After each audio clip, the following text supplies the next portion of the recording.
ಕಲಬುರಗಿನಾಗ ಸಂತ್ರಸ್ವಾಡಿ bus stand ಹತ್ರ ಅಲ್ಲೊಂದು ಅನ್ನ ಅಫಿಷಿಯಲ್ ಆಗಿ ಯಾವ್ದು ಸಂಸ್ಥಾ ಅಂತ ಗೊತ್ತಿಲ್ಲ ನಮ್ಗೆ, ಅವ್ರು ಒಂದು ಕಮಾನ್ ಕಟ್ತಾ ಇದ್ದಾರೆ.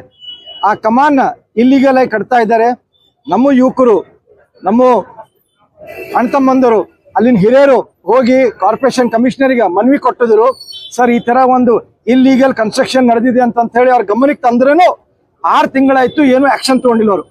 ಯಾಕಂತಂದ್ರೆ ಅವ್ರ ಹಿಂದ ಎಲ್ಲ ಕಾಂಗ್ರೆಸ್ ಜನ ಹರ, ಅವ್ರ ಹಿಂದ ಯಾವ ಜನ ಹರ ಅಂತಂತೇಳಿ ಬೇರೆ ಹಂಗಾಗಿ ಹೇಳೋ ಜರೂರತ್ತಿಲ್ಲ, ಅದು ಎಲ್ಲರಿಗೂ ಗೊತ್ತದ. ಅದಕ್ಕೆ ಇವತ್ತಿನ ದಿವಸ ಅಲ್ಲೊಂದು ಕಮಾನ್ ಕಟ್ಕೊಂಡು ಅವ್ರು ಏನ್ ಮಾಡ್ಬೇಕಂತಾರ, ಅದೇನೋ ಅವ್ರ ಜಾಗ ಮಾಡ್ಕೋಬೇಕಂತಾರ. ನಾಳೆ ಗೇಟ್ ಕುಂದಿರ್ಸಿ ಅಲ್ಲೇನು ನಮ್ಮ ಅಂತವ್ರಿಗೆ ಎಲ್ಲ ಬರ್ಲಾದಾಗ ನೋಡ್ಕೋಬೇಕಂತಾರ. ಅವ್ರ ಏನ್ ಆಚಾರ ವಿಚಾರ ಅದ ನಮ್ಗೆ ಗೊತ್ತಾಗ್ತಾ ಇಲ್ಲ. ಬಟ್ ಇದು ಇಲ್ಲಿಗೆ ಆಗಿ ಮಾಡ್ತಾ ಇದಾರೆ. ಇದೇ ಯಾವುದೇ ಒಂದು ಹಿಂದೂ, ಯಾರೇ ಒಂದು ಹಿಂದೂ ಎಲ್ಲೇ ಹೋಗಿ ಒಂದು ಸಣ್ಣ ತಪ್ಪು ಮಾಡ್ದಂತಂದ್ರೇನು, ಒಂದು 2 ವೀಲರ್ ರಾಂಗ್ ಸೈಡ್ ಹೋದ್ರೇನು ಅವ್ನಿಗೆ ಹಿಡಿದು ಫೈನ್ ಹಾಕ್ಬೇಕಂತೇಳಿ ಆರ್ಡರ್ ಇದೆ. ಬಟ್ ಯಾವಾಗ ಇಂಥ ಇಲ್ಲಿಗಲ್ ಘಟನೆ ಮಾಡ್ತಾ ಇದಾರ, ಅದು ಗುಲ್ಬರ್ಗಾನಾಗ, ಅದು ಕಾರ್ಪೊರೇಷನ್ ಪ್ರಾಪರ್ಟಿನಾಗ, ನಮ್ ಜಾಗ, ಅದು ನಮ್ ಹಕ್ಕ. ಮತ್ತ ಅವ್ರಿಗೆ ಒಂದ್ ನ್ಯಾಯ ನಮ್ಗೊಂದ್ ನ್ಯಾಯ ಅಂತಂದ್ರೆ ಹಂಗ ಆಗಲ್ಲ.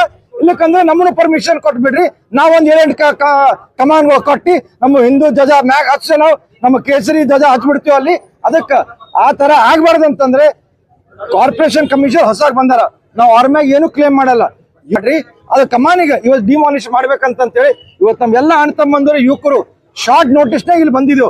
ಇಲ್ಲಿ ನಾವು ಹೇಳಂಗಿಲ್ಲ, ನಮ್ಗ ನಮ್ ಸಂಘಟ ಬಂದ್ ಅದು ಡಿಮಾಲಿಷ್ ಮಾಡ್ಬೇಕು, ಆರ್ ಡಿಮಾಲಿಷನ್ ಆರ್ಡರ್ ನಮ್ ಕಾಪಿ ಕೊಡ್ಬೇಕು. ಇವು 2 ಕೊಟ್ರೇನೋ ಇಲ್ಲಿ ನಾವು ಜಾಗ ಖಾಲಿ ಮಾಡ್ತೇವೆ, ಅಲ್ಲಿವರೆಗೆ ನಾವು ಜಾಗ ಖಾಲಿ ಮಾಡಲ್ಲ.